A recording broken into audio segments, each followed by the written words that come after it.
On repart.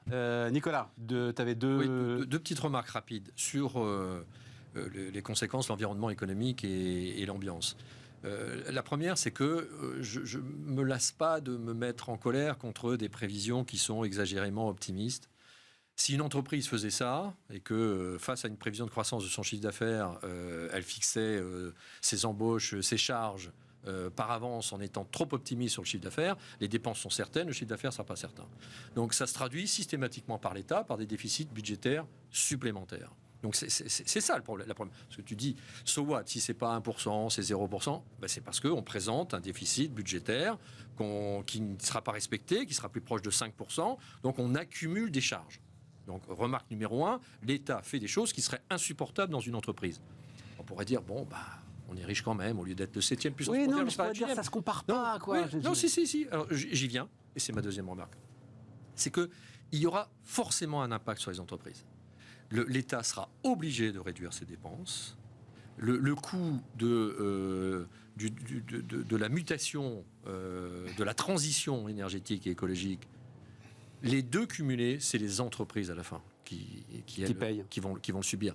Mais qui payent aujourd'hui, mais qui paieront encore plus demain. Parce que quand l'État va se retirer, la problématique de la transition énergétique restera, la problématique du financement des déficits et des dettes à rembourser restera. Et ce sera ou une pression fiscale, d'une manière ou d'une autre, ça va se retrouver sur. Bon, mais alors là... C'est pour ça que c'est un sujet important. L'avion, il s'est retourné. Et qui ramassera les morceaux, parce que l'État ne pourra plus, à un moment donné, l'État ne pourra plus. Non, mais il faut 120 même qu'il s'arrête là. Attends, je vous pose la question. Donc, in fine, ce sera contre les entreprises. D'où il faut que les entreprises se mobilisent. Il faut qu'on soit conscient de ça. Ce sont les entreprises qui vont avoir à assumer les coûts de demain quand l'État va se retirer. Alors, on s'en félicite aujourd'hui en période de crise parce que c'est un amortisseur. Mais quand on dépasse la période de l'amortissement et qu'on continue à avoir du déficit budgétaire ou des taux d'intérêt négatifs pendant des années sans que personne s'en émeuve tout en trouvant ça formidable, on rend compte que quand même, quand les taux d'intérêt sont négatifs, on trouve ça formidable parce que l'endettement est faible. Et quand l'inflation repart à la hausse, tu dis il y a de l'inflation, c'est formidable. On est optimiste. Donc, voilà. Non. Je veux dire, à la fin, c'est les entreprises qui paieront. Question précise. J'ai raconté cette semaine la séquence boulangerie qui m'avait échappé. Je ne sais pas si vous l'avez vu. Bruno Le Maire, donc Saône-et-Loire, je crois, dans une boulangerie, Saône-et-Loire, facture d'électricité en main de la boulangère et qui dit cette boulangerie ne fermera pas. L'État s'en porte garant. Putain, mais à un moment, faut arrêter, on est d'accord. Oui, ça c'est la communication, c'est la politique communication, c'est pas la politique action. Non, sauf qu'ils vont la payer, la facture d'électricité de la boulangère, j'en suis sûr. Patrick, il faut qu'ils se retirent. À un moment, les mecs... C'est de la communication. Ouais. Et la communication fait parfois faire des choses... Nouveau patronat. Alors, c'est donc un cabinet de chasse... Heidrick & Struggles, c'est un important cabinet de chasse. Oui. Ah, d'accord. Oui, tout à fait crédible.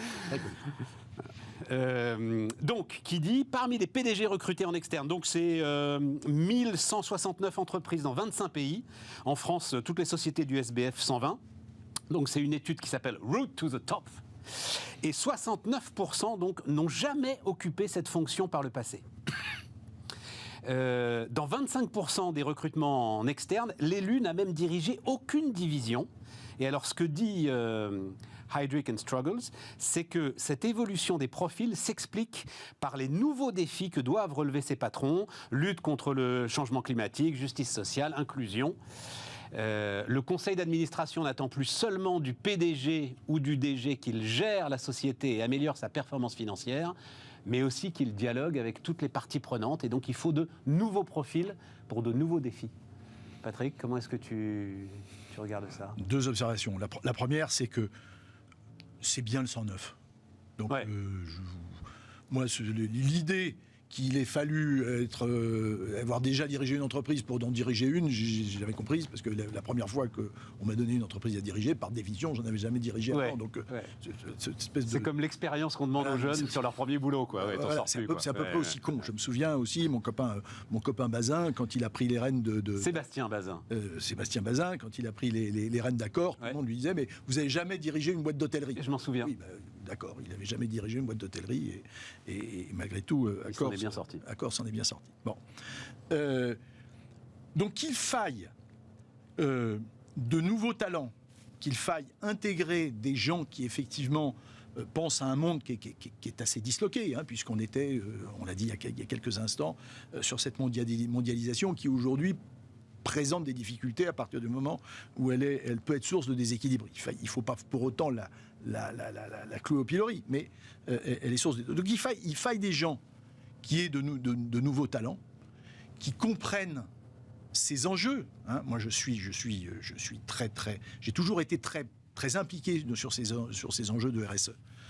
Parce que j'ai compris que si on ne les prenait pas directement, de toute façon, ils nous rattraperaient. Ouais. Donc il faut les avoir en amont. Et donc d'avoir au sein des COMEX et pour diriger les entreprises des gens qui soient conscients de ces enjeux, c'est très bien. Là, je trouve que le chiffre est assez impressionnant. Ouais. C'était le deuxième chiffre. En avoir 25 qui n'aient jamais eu du tout 25%, pardon. Qui n'ont jamais eu dirigé une division. De responsabilité opérationnelle, c'est peut-être un tout petit peu dérangeant. Je suis d'accord. On verra ce que ça donne ce résultat. Oui, Nicolas, je suis complètement d'accord avec Patrick. Rapproche-toi un peu, parce qu'en fait, c'est les marque-piqueurs. La seule chose, c'est que je ne suis pas sûr que ce soit complètement nouveau, parce que la statistique, elle le regarde aujourd'hui, parce que des gens qui n'avaient, évidemment, pour diriger pour une première fois une entreprise... Ils ont l'air de dire que c'est nouveau. Il y a toujours une première fois. Mais des gens qui n'ont jamais même été patron de division, ni quoi que ce soit, et qui se retrouvent à la tête, en France en particulier, mais pour tous ceux qui viennent du secteur public, en général, ils n'ont jamais dirigé quoi que ce soit, et ils se retrouvent assez vite... sans passer par les cases intermédiaires. Ouais, donc, un Premier ministre à la tête d'une des premières entreprises de transport. Franchement, j'ai pas l'impression que ce soit une statistique très nouvelle, en tout cas pour ce qui concerne la France. Sur le reste, oui, bien sûr, il faut un turnover permanent et c'est une formidable accélération. Sur le RSE, moi j'ai participé à aider Nicole Notat à mettre en place Vigeo en son temps. C'était il y a 20 ans, ou là, 25 ans même, je pense. Donc j'étais le premier actionnaire de référence, le groupe que je représentais. Quand tu étais aux caisses d'épargne à l'époque. Le groupe que je représentais, on a été extrêmement proactifs. Et à ce moment-là, c'est vrai que c'était encore perçu par pas mal d'entreprises comme une mode. Ouais. Des gens pensaient que où il fallait tirer la charrue, où elle allait nous pousser sans qu'on la maîtrise. Donc pour ceux qui s'y intéressaient, les autres c'était un petit peu gadget. Moi, ce que j'ai retenu dès le début, c'est que c'était bien plus que l'empreinte écologique, que ça intégrait déjà, et Nicole Notat a porté ça dans son approche, les modalités, la façon de traiter les partenaires sociaux, de traiter ses fournisseurs, de traiter avec ses salariés, de traiter avec ses clients. Et c'était un outil qui était intéressant sur le quali, en dehors du quanti, et encore une fois, au-delà de la problématique de l'empreinte écologique. Donc c'est pas nouveau. La différence, c'est qu'aujourd'hui, hier, c'était une génération qui devait s'approprier le sujet, l'intégrer. C'était pas dans sa culture de manière naturelle. Était élevé avec du charbon, était élevé avec... aujourd'hui, ils sont tous formés comme ça. Vos enfants, nos petits-enfants, ils sont déjà en priorité très sensibilisés sur tous ces sujets.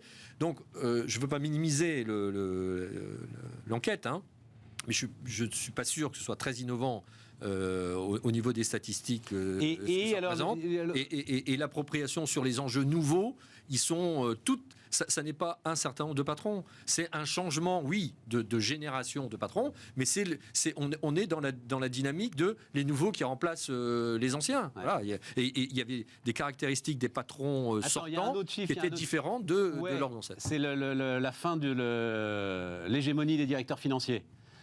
Seuls 14% des nouveaux dirigeants qui ont déjà siégé dans un comité exécutif ont été auparavant directeurs financiers. Alors que c'était avant The Road to the Top. Ça, c'est quand même significatif. Seuls 14% directeurs financiers. C'est un point très important. Et moi, je le vis dans les quelques conseils dans lesquels je participe. La dimension chiffres qui reste présente. Hein. Le conseil d'administration, il parle des résultats, il parle des chiffres. Mais sa place relative par rapport à la dimension de la relation de l'entreprise avec son écosystème, hein, qu'on peut simplifier par le vocable RSE, elle prend une place de plus en plus prégnante. Sauf qu'il va falloir le chiffrer un moment. Non, mais la différence. Pardon, moi j'ai une explication. Vas-y. J'ai une explication là-dessus. C'est que ce leadership historique, il était lié à la technicité, la complexité de l'univers de la finance, avec une certaine faiblesse du directeur du développement, voire du manager lui-même. Ouais. Or, aujourd'hui, c'est plus vrai.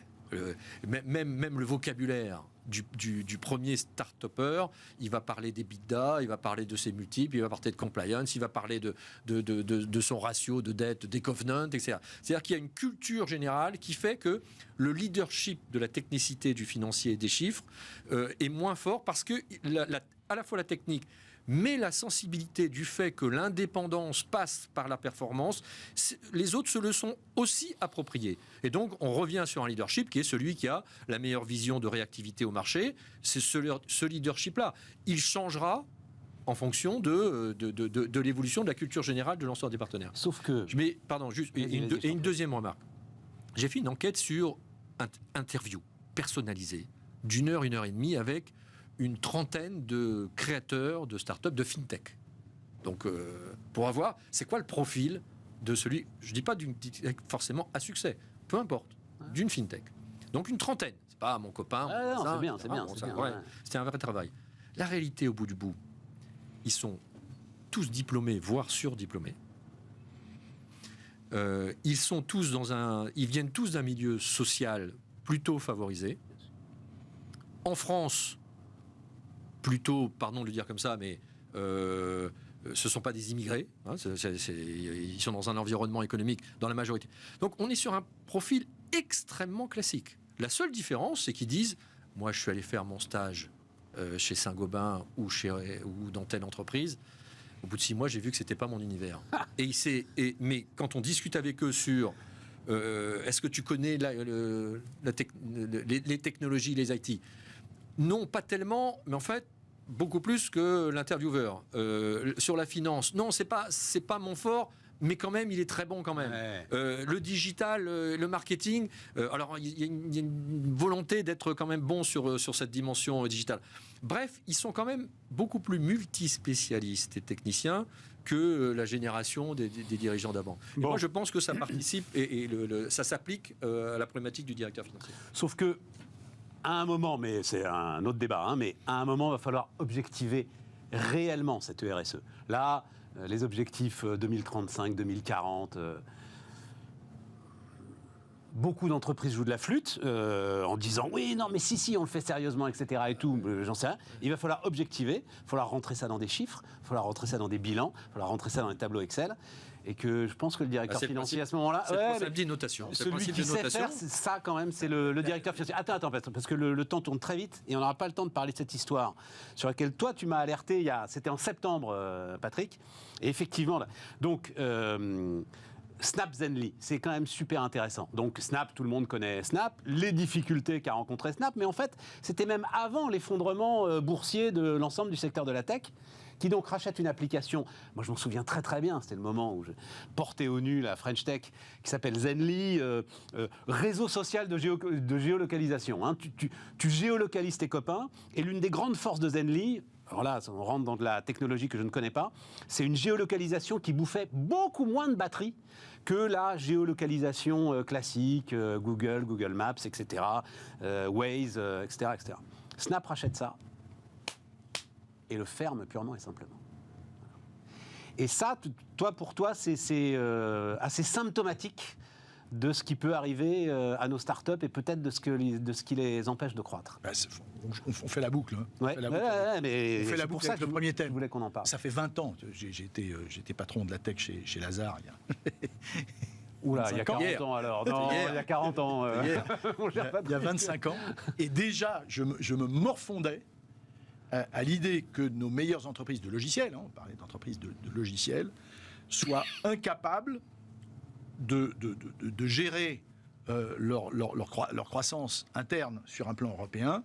Et voyons les difficultés, comme tu l'as dit tout à l'heure, à pénétrer le marché allemand, à pénétrer le marché italien, à pénétrer le marché espagnol, qui n'étaient pas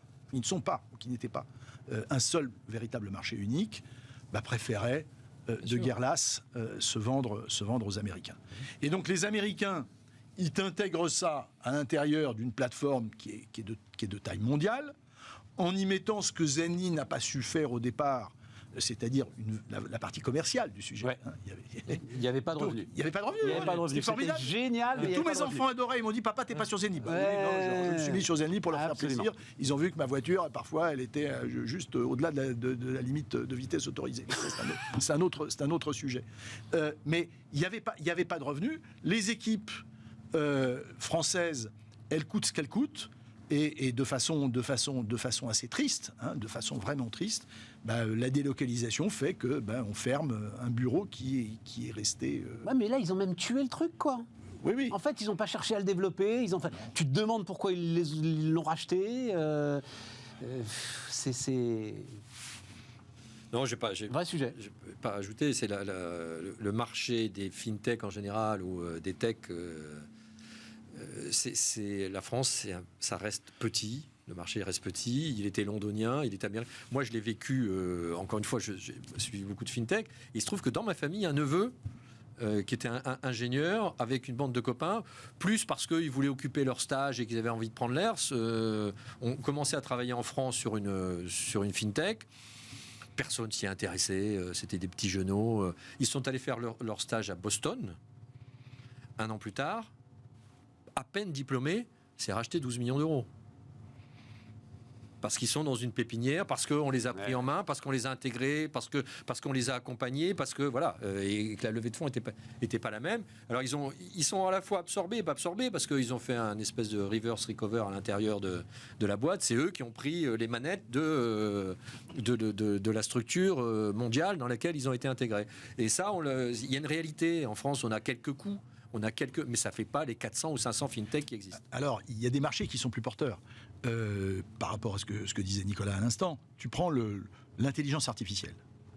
L'intelligence artificielle, on vend les boîtes d'intelligence artificielle, elles vendent en réalité des outils. Des outils qui peuvent être utilisés par n'importe qui. Donc, ils traversent infiniment plus facilement les frontières. Et donc, je suis assez fasciné de voir que dans ce secteur, j'ai regardé de près, notamment du fait de mes accointances avec Polytechnique, sur le sujet de l'intelligence artificielle, tu parlais de barrières, tu parlais de barrières, de fils à papa, etc. Tu as la diversité est beaucoup plus présente. Hein. Tu vois des gens qui ont fait leurs études avec des bourses qui viennent du Maghreb et de n'importe où. Et la capacité qu'ont ces gens-là à s'exporter aux États-Unis, n'importe où, elle est considérable. Parce que pour ces gens-là, ça n'a pas de frontières. Oui, le problème, c'est qu'il faut essayer de les garder. Ça n'a pas de frontières. Donc, il faut effectivement essayer de les garder. Je fais juste une parenthèse pour rebondir sur d'où viennent ceux qui ont créé des fintech ou des startups en général. S'ils viennent de familles qui ont les moyens aisés, c'est parce qu'ils ont pu prendre c'est pas une critique sociologique, c'est tout simplement économique. Ils ont pu prendre le risque pendant 1 an, 2 ans, voire 3 ans, de ne pas avoir de revenus. Bien sûr, mais c'est aussi une critique sociologique, et tu as raison de la faire. C'est un constat sociologique d'une société qui est une société bloquée et qui ne se débloque pas.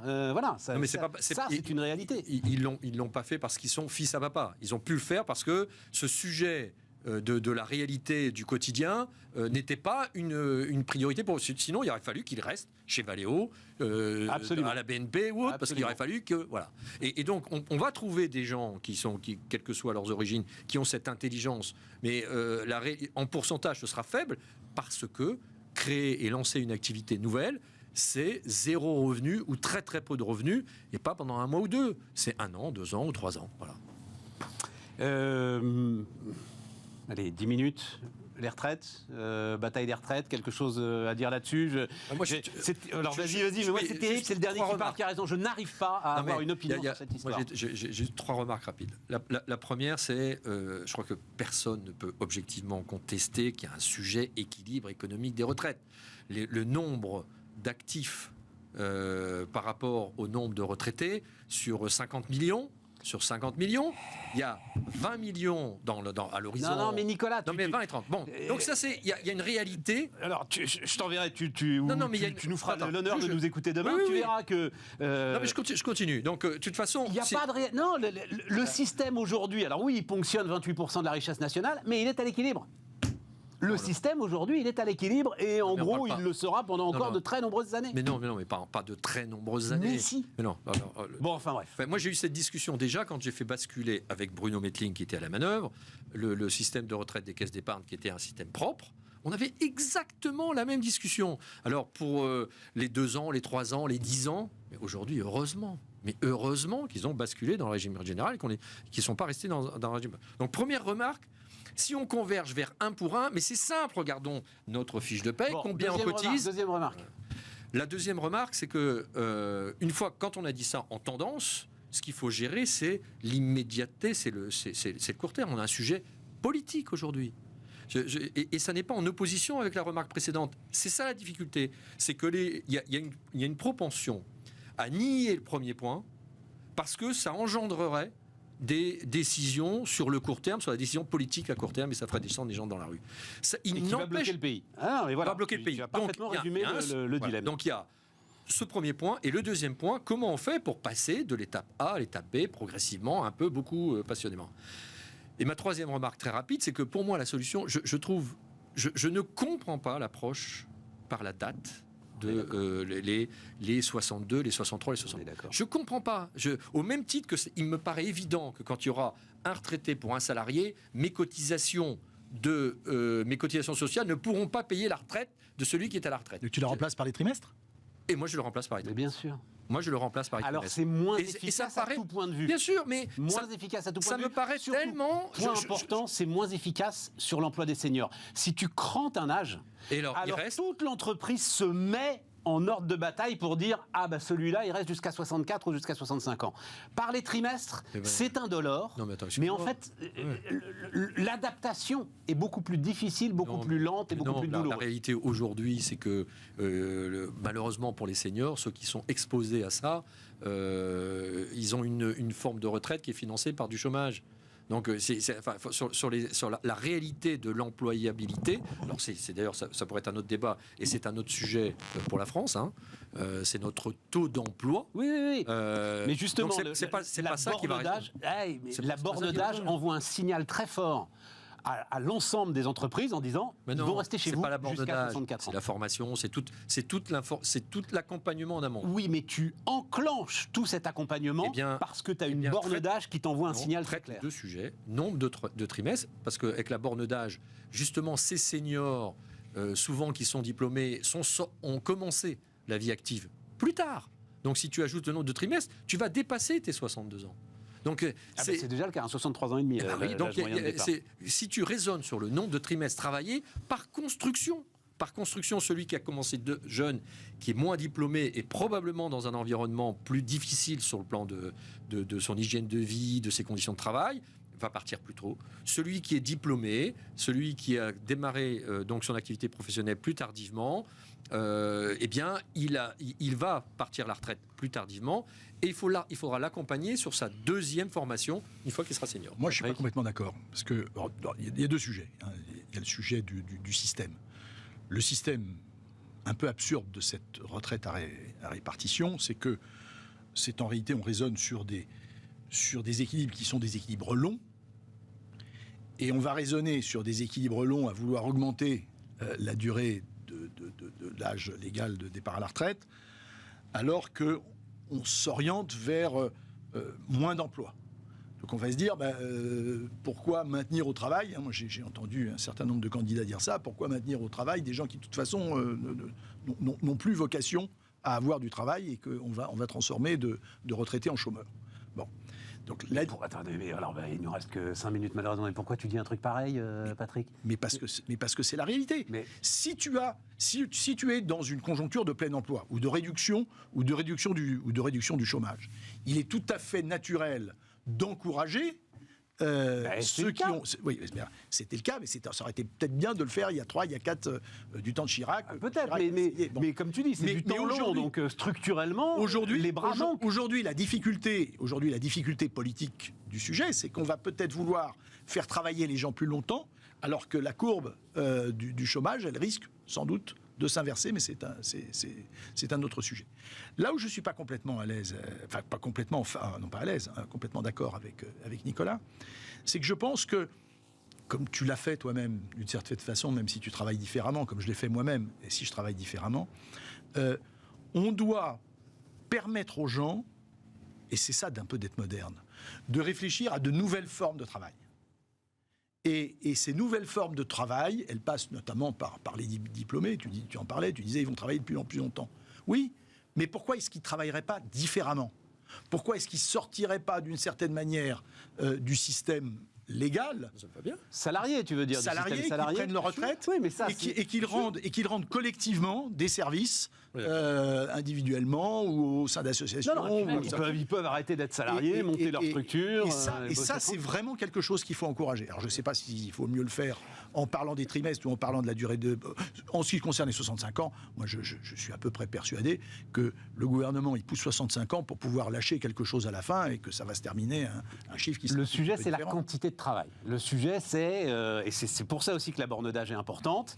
C'est que si tu es forcé à travailler plus, c'est aussi plus de cotisations sociales, même s'ils insistent beaucoup en disant que la réforme des retraites ne servira pas à financer autre chose, en fait, si.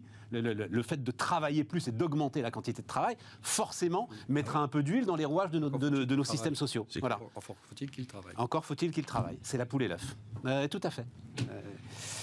Bien. Merci, messieurs, d'avoir débattu de tout ça avec nous. Merci à vous. Alors, pour le coup, on reparlera demain des deux sujets, puisque on sera avec Emmanuel Grimaud, qui vient nous voir régulièrement, Maximis Retraite. Pour moi, c'est le meilleur expert qu'on ait sur les retraites. Donc, comme demain démarre le 3e cycle de consultation, négociation, on verra avec lui. Tu verras, je t'enverrai le lien, le podcast. Voilà, il a tous les chiffres, il raconte tout. Mais lui-même, il oscille beaucoup sur le sujet. Et puis, alors François Langlais a écrit un bouquin intéressant, bizarrement vendu par son éditeur, mais on en reparlera demain. Mais sur la nouvelle mondialisation, sur les transformations de la mondialisation. Donc on en reparlera très largement avec lui. Libéral. Il dit que c'est plus le libéralisme d'hier transformé par un nouveau... Exactement. C'est la fin, en gros. Il prend, alors c'est... oui, j'ai le temps. Il a une belle image. Il prend en fait l'ouverture du premier McDonald's à Moscou, 1992, et la fermeture... et le départ de McDonald's de Moscou, donc il y a à peu près un an. Et pour lui, c'est une parenthèse, effectivement, de mondialisation libérale qui est en train de se refermer. C'est intéressant, on verra ça. Donc à demain pour discuter de tout cela. Merci à vous.